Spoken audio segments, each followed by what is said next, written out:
Well, Tom, I started off with this, just kind of a prime the pump in good Ziglar fashion on citing some stuff, some things that I continually use. So these are things that I choose to pay, use my money and pay for products and services to these companies, these products, as opposed to a competitor because of specific benefits. And of course, so that's going to be our muse as we talk through this, as we also get our heads around, okay, what are the product, what are the benefits we provide with our own product or service, or even, yeah, our employment that we give to a company. So, man, Amazon Prime, I'm an admitted user. It's so funny, Tom. I mean, you've been up here in my town. Walmart is a mile that way. I don't go anymore. I mean, why step foot out there, go in there, try to figure out what I have? Do they have it? I go to Amazon, I find what I want, I read the reviews, I check it, I compare it to something else, I buy it, and then with even up in my little mountain town. I mean, you know, you're in Plano, Texas, Dallas area, big metropolis. I'm up here with 3,000 people or 3,000 households at least, and I'll order something, and more I get it the next day. I mean, it still blows me away. If not, you know, 2 days feels like a long time now. And if, my gosh, if it goes past 2 days, you feel like you just got ripped off. I mean, come on. So I use it almost daily. Almost daily am I using it. I've got my Cannondale mountain bike. I've been, you know, doing bike races on it. We were talking about that. I posted on Facebook the other day, and I appreciate it so much what I can do on it. And they've got their own technology and unique things on that bike. I love what I can go out and do on it. I just got a hydro rowing machine. Now they're a sponsor of the show. It's kind of like Peloton. That you get on it and you row and you've got a board. But the thing is even as a professional cyclist, I never did indoor training. I just couldn't handle it. I'd rather go out, even if the weather was horrible, get out and do it. Now, though, I've got this thing, a hydro rowing machine, and it's got the screen in front of me. Again, it's kind of like the Peloton bike deal. I've got a coach leading me, and they're actually in the water on some waterway, you know, around the country. So I'm seeing this beautiful sights. I'm hearing the music. They're coaching us, telling us what to do on a specific workout. Then there's a leaderboard of other people who are also participating from around the country, around the world, I guess. And so I get to do that and go, you know, I want to get in 56th place. I want to get in the top 50. I want to get, so I'm, you know, competing, and boom, 20 minutes goes by, 30 minutes goes by. And the thing I'm appreciating with it, and this, you know, hey, I honestly, I wanted a rowing machine for so long, but I just, you know, again, doing it inside was so hard. Now this company's got it, and I'm getting 86% of my body worked out. When I'm riding, I don't get that much worked out. When I'm running, I don't get that much. So I dig that. And the other one that I listed down here was Starbucks. And I'm generally not a fan of the big corporate, you know, chains and franchises. But man, I like that style of coffee. I can get what I want anywhere, as you know.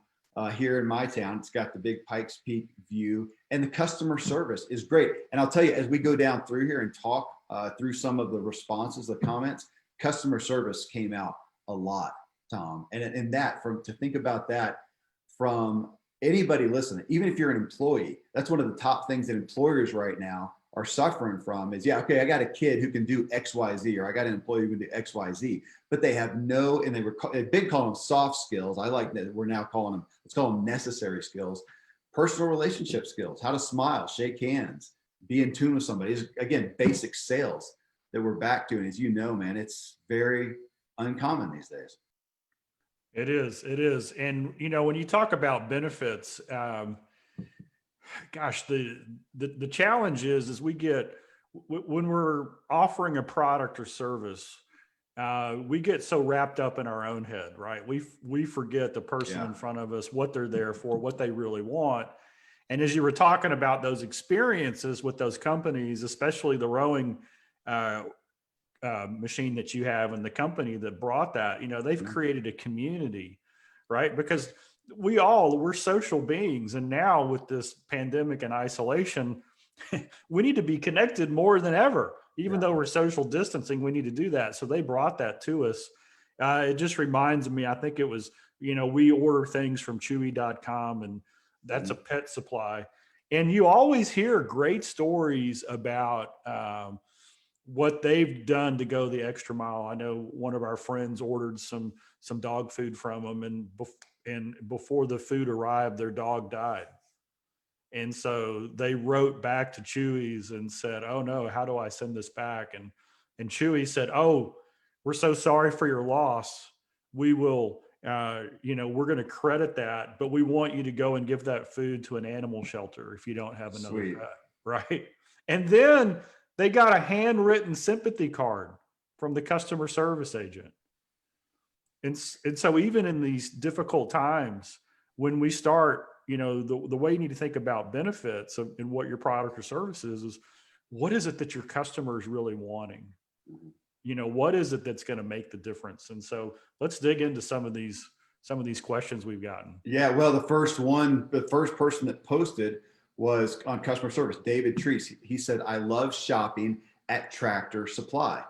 Now, again, I live in this little town up in the mountains, but we're big enough. We have a Tractor Supply. There's enough people. It serves a populace of, I think, 20,000 people or so across the county. And we have a Tractor Supply. And I experienced just what David's talking about. He says, "I raise chickens and I try to support a local feed and seed, so a local shop.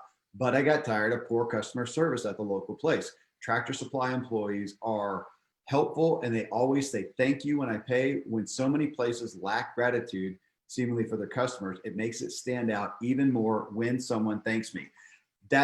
So we have a hardware store here in town. We have a lumber yard here in town that I frequent a lot. Anything that I can possibly get at Tractor Supply, I will get it. I walk in the door, almost always I'll get a greeting. "Hello, thanks for coming in." And whenever I've had to ask for help, man, they're overly kind. And just to go in and I've got a chainsaw. I was looking for blades or something and got talking to a kid, realized that he was big into sharpening, and he actually sharpened blades. He says, "Man, you can buy some new ones, but I can also sharpen your other ones." Seriously? So we connected out of that. And I'm thinking, where do they get these people? Customer service. I have no idea if the prices are better. I don't really care. That kind of customer service, I will happily pay for. Yeah, it's a little bit extra, and it doesn't take much. Seth Godin, who we've had on here before, one of his constant themes is, isn't it a shame that these megacorps spend millions of dollars in marketing to gain a new customer, but then when an existing customer gets on the phone and says, "Hey, I've got a challenge," the metric that they measure the customer service by is how fast do they get them off the call. Yes. Right. And he says it's backwards. They should measure customer service metric or success by how long they keep them on the phone. Just so simple. "Hey, we're so grateful that you're our customer. Let me take care of this." "Oh, fantastic. What are you doing today?" Just that conversation that says, "Hey, I care about you." Resolve the issue and say, "Hey, did you hear about this? Or are you aware of that? Or what else can we do for you?" That is really kind of a benefit mindset because today's world, it's, we're just in the US, especially, we're just blessed that with some typing, we can go online and find 10 places that'll get us what we want. And so it's, that last comment about they got a little disappointed in their local feed and seed. And so they went to Tractor Supply. Kudos to Tractor Supply. But for all of our small businesses, hey, this is actually your opportunity to shine, because you can put a personality and experience in what you do that the big groups can't. Yeah. There's one thing that you can always win on, and that is engagement and loving on and respecting the people who walk through your doors. Absolutely. Here's one that you're going to like, Tom. Just now on Facebook, Nikki Ivy, who is a Ziglar certified trainer, I'm sure you know of. She said Chick-fil-A set a whole new standard for customer service. It's spreading because of their example. What a great trend to start. And previously, Jennifer Meisel had also said, it sounds cliche, but I think Chick-fil-A drive-through is legendary. No one else has handhelds, takes your money before the window, sometimes walks it out to you and lets you get out of line. If I saw the amount of people in line at other restaurants, I'd drive right by, not CFA, and my pleasure is always genuine. It makes you think, that's a great muse. Your product, your service, would it make a show like this? Asking, what are companies out there that shine with the benefits, or actually even just customer service? If we just focused on customer service, and that's right, Tom, no matter what your product, no matter what your service, no matter what role you fill as an employee, you can always rock the customer service, the PR skills. And here we are giving I mean, tens of thousands of people are going to hear this show, and they're going to hear Chick-fil-A. They're going to hear Starbucks. They just heard Tractor Supply Company. We talked about Amazon. I mean, these people are getting free, priceless endorsements because they're not paid. Hydro. Now, Hydro, again, they're a sponsor of the show.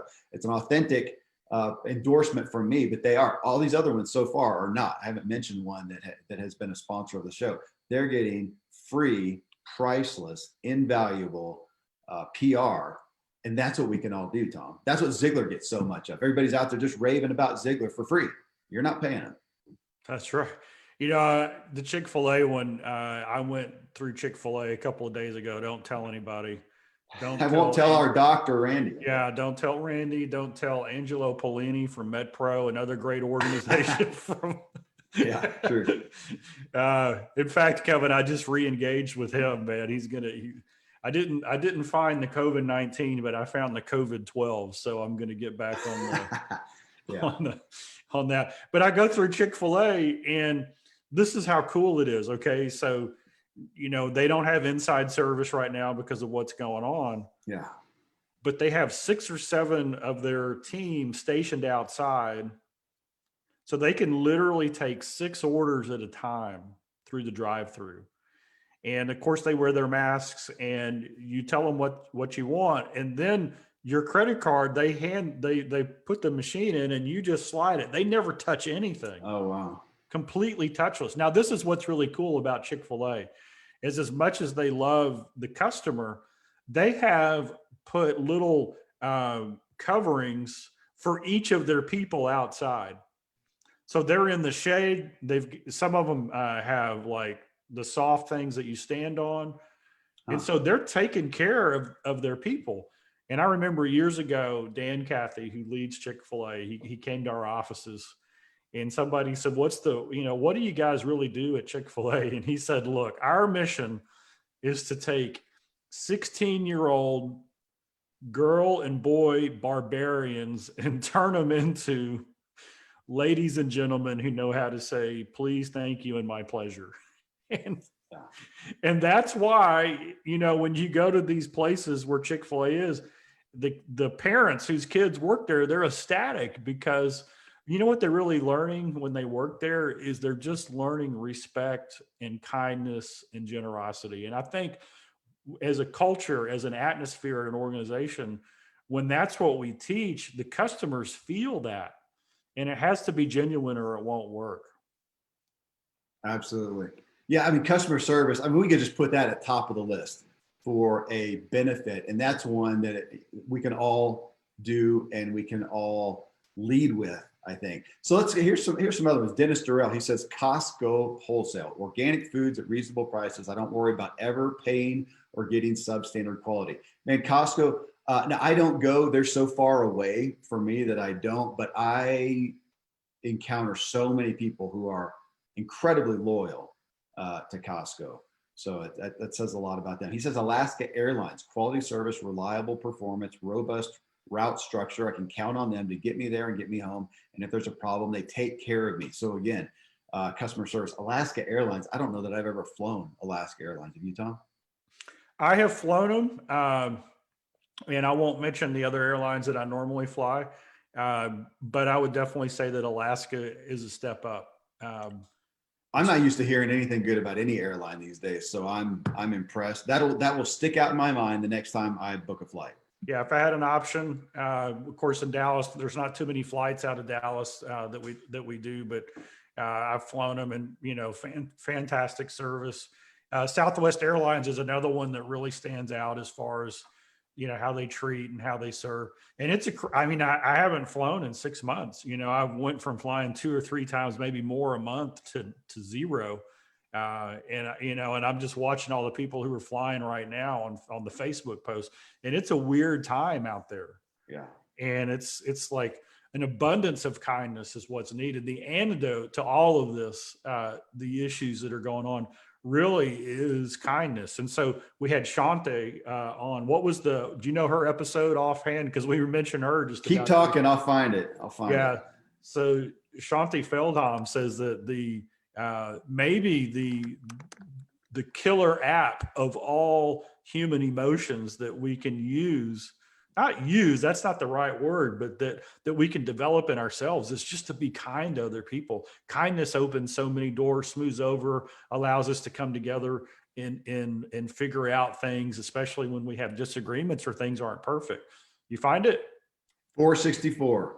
464. Yep. Episode Ziglar Show, episode 464. You can find that again wherever you get your podcast, iTunes or Stitcher or Spotify, Pandora or whatever. Actually, Pandora, I think, is brand new. We're just getting on Pandora. But episode 464 with Shanti Feldhahn. And I don't know that there is a show I have referenced more. I should know the number by heart because talk about her perspective on kindness. Again, coming back to customer service, there's probably nothing better. So again, as we talk about these, I want everybody thinking about, okay, here we are talking about these companies and the benefits that people are citing. We can all think about if you're sitting in your car right now or working out or wherever you are, listen to this. You can think about the products and services and think about why. Why do you spend your money? Why do I spend my money at Starbucks and not the other coffee shops? I know that what the benefit is. Sometimes we don't even think about it. I know what it is. And then again, turn back to ourselves and say, if you have a product or service, what is the benefit? Why are people giving you their money for it as opposed to a competitor's? And same thing, if you're an employee, what is the benefit you are providing the company that makes you irreplaceable? Does your employer or your customer know the benefit you provide? Or do you just feel like, I just fulfill a role? And if you do, you're replaceable. So again, this benefit is one. But as you talked about, Tom, man, I am appalled sometimes at my own ability to forget. And I'll start talking about as Zig talked about in the clip that our podcast listeners will have heard. And I'm talking about features and functions of this product that I have to think about. Man, who has ever gone to the Porsche parking lot and opened the hood and they're talking about the horsepower or talking about how the air conditioning works? That's not what Porsche is selling. That's not why we buy them. We want to look fast and look good. And that's what the ad's going to showcase. But how often do I, Kevin Miller, with whatever product or service, and I'm talking about the bucket seats and the leather and whatever, and I get off tangent? We all do. And I hope that's the point of this show. I do want to point out that Dennis also listed the True Life podcast.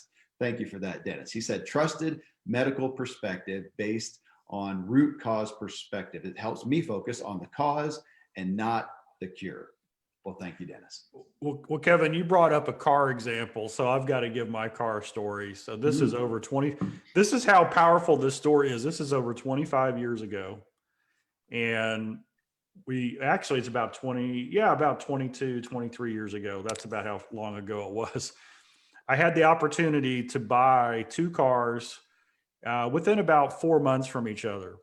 And the first buying experience, I go in and I wanted this car, and I'm just going to mention the dealership. It was a Sewell Lexus dealership. Uh-huh. Sewell is world class when it comes to customer service. They're legendary experience.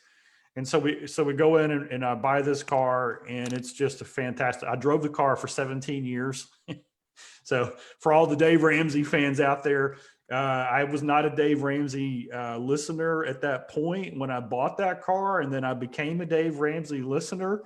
And so I probably kept that car 10 years longer than I would have normally, just because of the guilt of buying a brand new car instead of a used car. But that's another story. So anyway, we buy this car, and I remember the purchasing process took about an hour, and it was so thorough. It was so awesome. And then they said, hey, when the car comes in and it's ready, you need to set aside some time. They spent 2.5 hours with me walking over every detail of the car. And then they introduced me to everybody in the service department. They had this first class lounge, and it's got every drink and snack you can think of. And you could tell that their concern was, hey, you know what? The sale was the easy part. We want a customer for life. And so in this time since then, I bought 2 or 3 more cars from them. The other car that I bought, I won't mention the dealer, but it was another, it was a Mercedes. I go in, and the whole thing was, hey, you know what? Are you sure you fit in with us? The whole thing was the takeaway clothes, right? It was just an attitude. My wife wanted the car, So we get the car, we go to pick it up, and he takes us to look at the car, and he says, here's this and this, here's our number. And by the way, you're going to get an evaluation in the mail. I really would appreciate it if you gave me a good rating. And if you fill that out with all fives, I'll give you a free oil change when you come back next time. Wow. Yeah. Wow. All So right. we go back 3 weeks later to pick up the license plate, and they handed it to me. When I took it to Sewell for the license plate, when it came in, Put that sucker on. they came out. They said, "Hey, do you mind if we wash your car and put the plate on? Hey, what do you want to eat?" See, that's the little things. Little things that are huge. Okay, so on that, I'm very well aware, even up, wherever I lived at the time, of Sewell Cadillac in Dallas, Texas.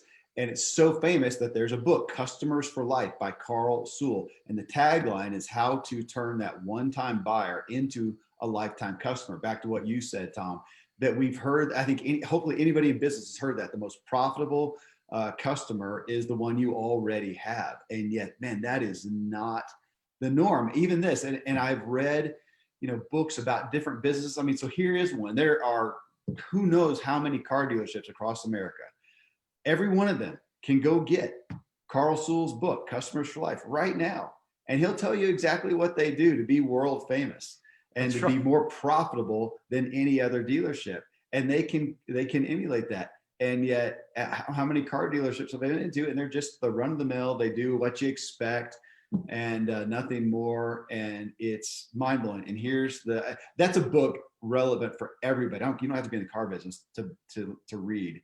Yeah, I'm just looking at a couple of responses now. Thomas Labarabera says, "Hey Thomas, we're glad you're listening," but he said, "Hey, we just got to get back to the basics." And then Chris Wallace came on and he said, "Wow, that's amazing." Let me just speak to all of our listeners right now. Mm-hmm. There is so much anxiety, so much tension, so much worry going on in the world right now, that if you just set in your mind in all of your business dealings with prospects, with customers, with team members, hey, you know what? Today, I'm going to be a little bit curious. I'm going to exude an attitude of confidence and peace, and I'm going to ask questions just to find out how things are going with those that I serve. You will set yourself apart from everybody else. You will set yourself apart. And that goes back to just a spirit of kindness. And so when we understand where other people are coming from, that's when we can have the biggest impact. Yep. You and I, it reminds me, a show we just recently, this is 822. It must have been 820, 818, one of the shows recently. And we talked about a refund policy. Remember that, Tom? Yeah. And how ultimately, whatever it is, so you sell a product, you sell a service, and the customer wants a refund, whatever that money amount is, whether it's $50, whether it's $500, whether it's $1,000, it is hardly ever worth the cost of trying to enforce that policy and get that money back for the bad PR it does. So talk about customer service. I've never done it, Tom, and I've had businesses where big ticket items, and there was a refund policy of, it's got to be within 30 days. It's what we put it out there because, of course, we don't want the refunds. But I never, I'm saying that, Tom. I think one time I had somebody who was so belligerent that I kindly talked them into allowing me to enforce it. I believe, because I'm thinking, man, it's just a lot of people hear this. Somebody's gonna go, Kevin, you said, but I'm that person who you did. I can't hardly remember it, but I'm almost hesitant to say it. I don't know that I've ever. It's never worth it. It's never worth the bad PR to have that. I think I did have somebody agree to a partial, that they did use X, Y, Z, but man, it's never worth it. Here's Jen Underwood. She says, she said ditto on the CFA drive-through, but she says insurance and banking, USAA. And I've heard this from other people as well. Their customer service and responsiveness is top notch. When getting a divorce, I called, explained what was up, and they transferred me to their specialist, started a new bank account, updated all the insurance, home, car, specialty stuff in one phone call with one person. Then they told me there were certain things that couldn't be changed until the court paperwork process, but they followed up with me to make sure when it happened, they swapped it over. When my car broke down, they called the tow truck. They stayed on the phone with me, made sure to follow up, and then we got safely to the next step. Their hours are around the clock because military personnel stationed around the world need that, and I can always get help promptly. I'll never use anyone else. I've actually heard that from our doctor, my co-host, Dr. Randy James, because he was Air Force, he has USA, and he's said that before. There's certain things that he's not going to change that he has with them because of how they take care of him. Yeah, absolutely. I remember going to Cancun, and we got a really good deal on the Ritz. Okay, so we got the Ritz for like 70% off. I don't know how we got it because I don't stay in the Ritz unless it's a deal. So yeah, we go down there, and we're coming back from dinner, and it's about 9:00 at night, and I know that the business center has certain hours, and as I go to the front desk, I say, "Hey, is the business center open?" And I see the sign and it says 8 a.m. to 8 p.m. So I know it's not open, right? As I'm asking the question. And so at the Ritz, legendary service. Yeah. This is the way the person at the front desk responded. Would you like for it to be open? Yes, I would. Good answer. And the way she said it, it was like, hey, we're happy to open it, especially if there's some issue that you want to deal with. And of course, I mean, I wanted to get on the internet down there. This was a number of years ago when internet was kind of thing, and there wasn't anything urgent. And I said, "Oh no, I didn't realize it," because I discovered it wasn't open right when I asked the question. I said, "Oh no, it's fine." But I left there thinking, wow, if they'll do that for me in this little situation like this, I don't have to worry about any big situation that comes. Yeah. Yeah. The trust that builds. Absolutely. It makes me remember too, my wife is, and I too, but she spearheaded, huge fan of Hyatt hotels, as opposed to some comparable ones. We went and did different hotels, different chains, different brands, whatever. And overall, again, customer service. They would take care of us. We'd have a request and they would take care. And so many of these others, again, very comparable. I won't name them, but other hotels. And they just said, gosh, I'm so sorry, but our policy is whatever. And no. And gosh, enough time of that. And now my wife is a loyal Hyatt. She has the Hyatt card. She builds up Hyatt points, and wherever we're going, she's going to go find the Hyatt, and they get our money. And now here I am giving them free promotion because they took care of us time and time again. It's almost like that parenting thing, Tom. I don't know where I got it from, but it's always stuck with me. If at all possible, say yes. And conversely, I make a concerted effort in my life, but especially with my kids for some reason, to never say the word no. Now, I may not grant the request, but the word no is just one of the most negative things on planet Earth. Is the word no. So I'll just, gosh, that would be great, but no, right now is not a good time. Okay, that's saying no, but not with saying no. But yes, if I can say yes, absolutely, we will do that someday. But if I can get a yes in there, and I felt like that was Hyatt's response so often. And man, if all possible, they are going to say yes. Dana Cobb, she says, oh, she cites the Zig podcast. How's that? This is a big one because I want to start a business, but I'm having struggles of many kinds. I also have some toxic people in my life who speak a lot of negative into it, and I can't extract myself from them at the moment. So listening to the show is literally the positive in my day. It speaks encouragement, empowerment, and grace, which I need. So thank you. Thank you and Tom. She's talking to me. Thank you and Tom and many of your guests for that. And right after it, she also cites Dr. Henry Cloud's Boundaries membership. Now his book Boundaries, man, I've had that for 15 years. Probably it's been around a while. One of the best-selling self-help books of all time. Henry Cloud's Boundaries. But she says he has a membership site. I didn't know that. And it's been pivotal in my journey of dealing with these toxic people that I mentioned. It's helped me really dig into and apply boundaries in a way that I wasn't. It's also validated my feelings and the trauma I have experienced and in working through. Frankly, when you're getting gaslighted and manipulated, it's profound to have someone help you with clarity.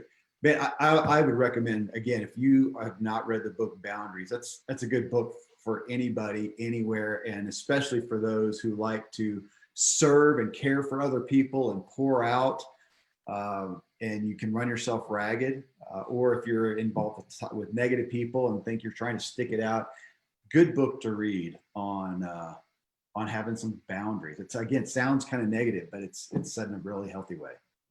So Kevin, we've had Dr. Cloud on, haven't we? No, I tried to get through one time, and it was just one of the few that I think for some reason I just didn't find a connection point. Okay, we got to get him on. Yeah, we got to figure that out. But yeah, he's amazing, and boundaries are so key. And I'll talk about this because let's be, there's a saying I love: the customer's not always right, but they're still the customer. Yeah. So the saying that the customer's always right, I don't really buy into that. And I'll give you an example.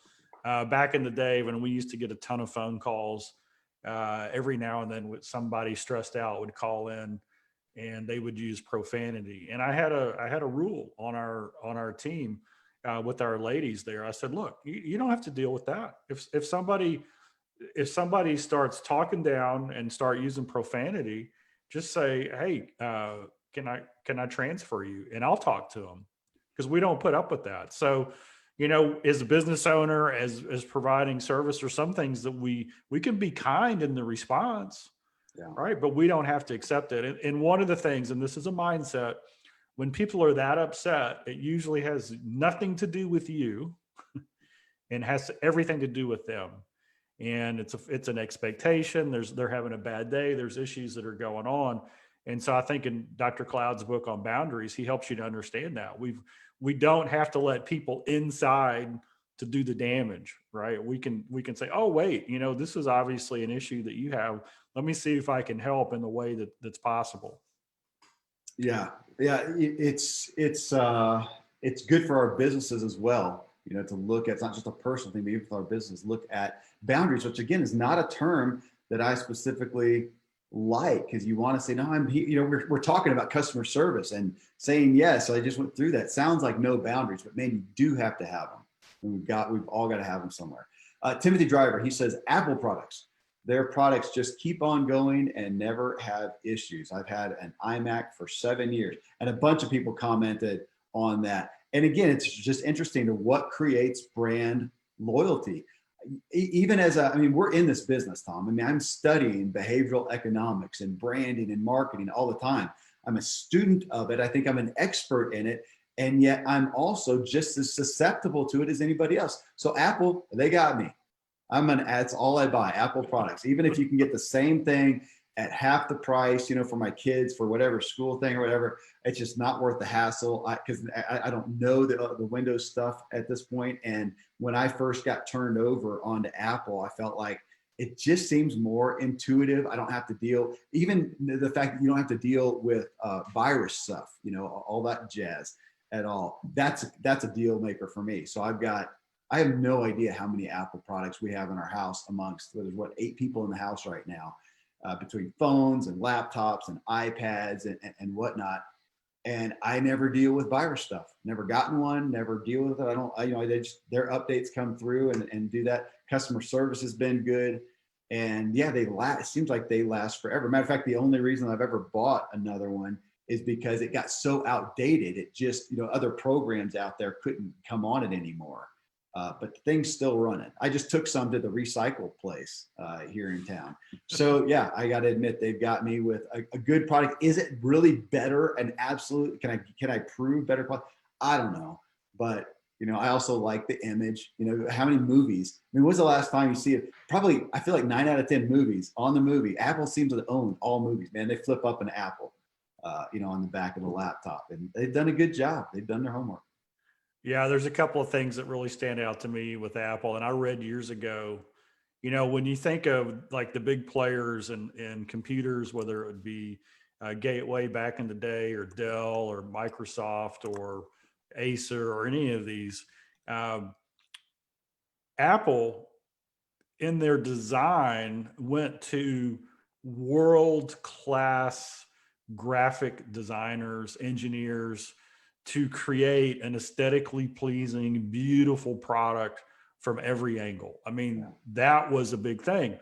And I don't know if this was Seth Godin or somebody else, but they said, if you're the Apple's main competitor and you're selling, millions of units as well, does it make sense to spend an extra $500,000 or $1 million bringing in the top engineering, graphic design, aesthetic person to make your product stand out and look better? And when you factor that concept over millions of units, it's like a no-brainer.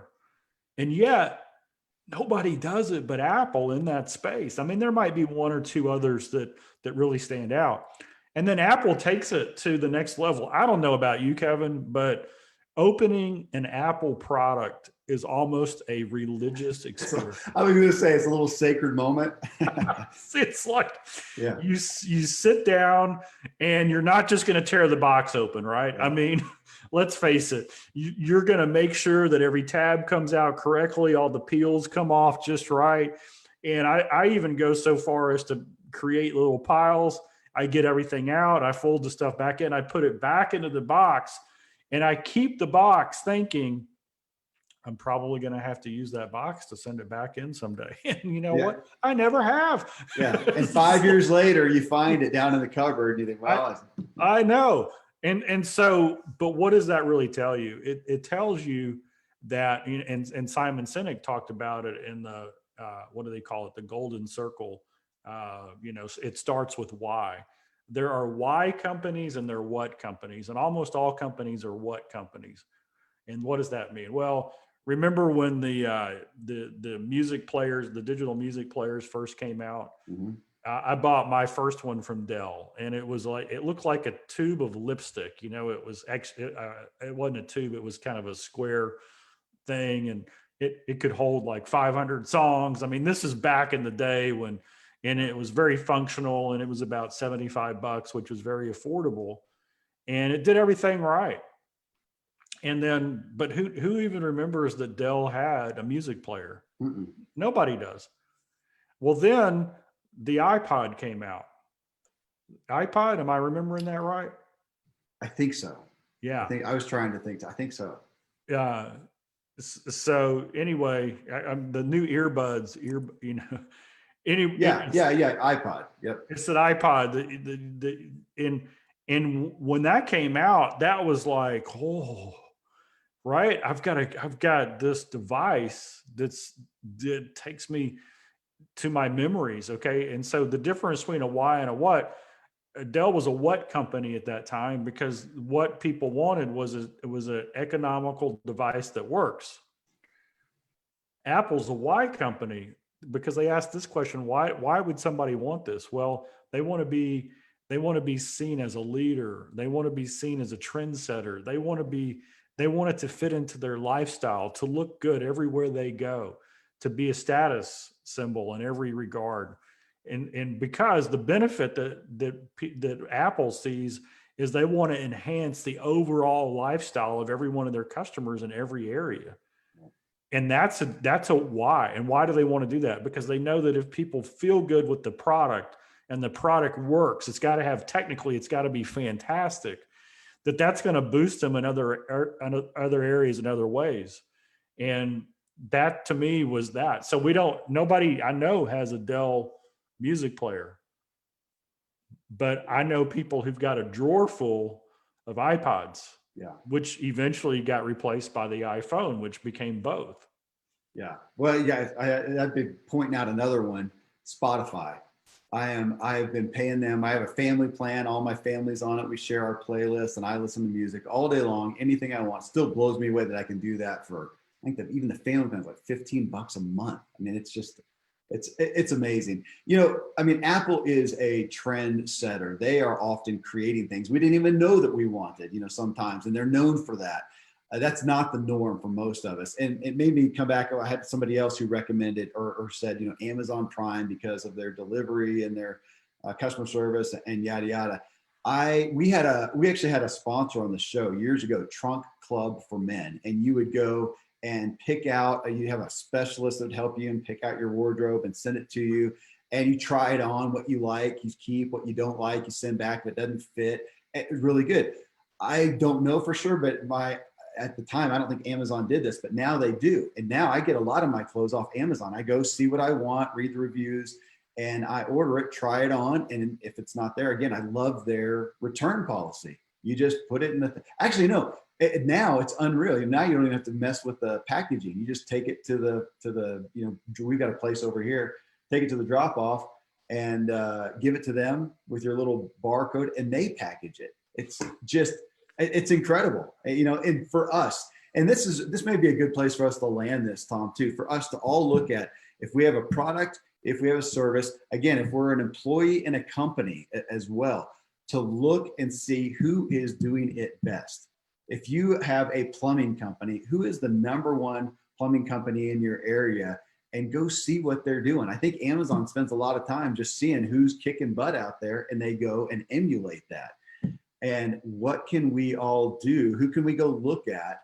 And also, who can you ask too? My gosh, yeah, let's say you got a plumbing company, man, survey people. You can go on Facebook right now and say, hey, what are the things that you hate most about plumbing companies? And who's a plumbing company that ever impressed you? And what did they do and why? And we can go find this out. We don't have to invent it and go down in a hole and figure it out. Go figure out who is doing it well and what do people want. That's what we're ultimately talking about here. And then what they're going to say is the why, Tom, just as you talked about. Yeah. So for all of our business owners who are looking at this, I'm just going to give a shout out to Howard Partridge. He's our exclusive small business coach. And we work with business owners, helping them. And I think most people know what a USP is, a unique selling proposition. When you sell something, what is unique about what your offer is that will attract people and keep customers and make them happy? And that's good. Now, there's something that's better than good that Howard's developed, and it's called a unique experience proposition, or unique, instead of a unique selling proposition, it's unique experience proposition. So as a business owner, what can we do to create the most phenomenal experience possible? And that's really the continuity. The word experience is the continuity of all the examples that we've given today. Because Starbucks, they charge a lot of money for a cup of coffee, but why do we go there? It's the experience, right? I'm heading there as soon as we hang up here. Yeah. Why do we like, Amazon Prime versus others? It's the experience. It's the ease. It's the one click. It's all these different things. It's not that the product itself is so much different. And of course, when you figure out how to deliver the ultimate experience, and then you can scale that a little bit, then you get to compete on the other areas as well. And so as a business owner, I want you to think about, what is the experience? Right. If you're a sales professional, what is the experience that would make you and your business unforgettable? And deliver that. Focus on delivering that.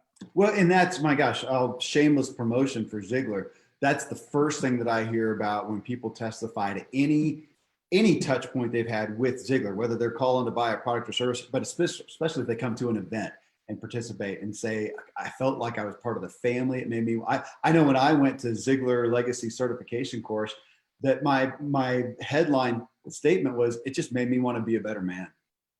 The experience and the content and the people made me want to be a better person. So, for everybody here to go back and audit, if you have a product or service, look at your website, look at the front page.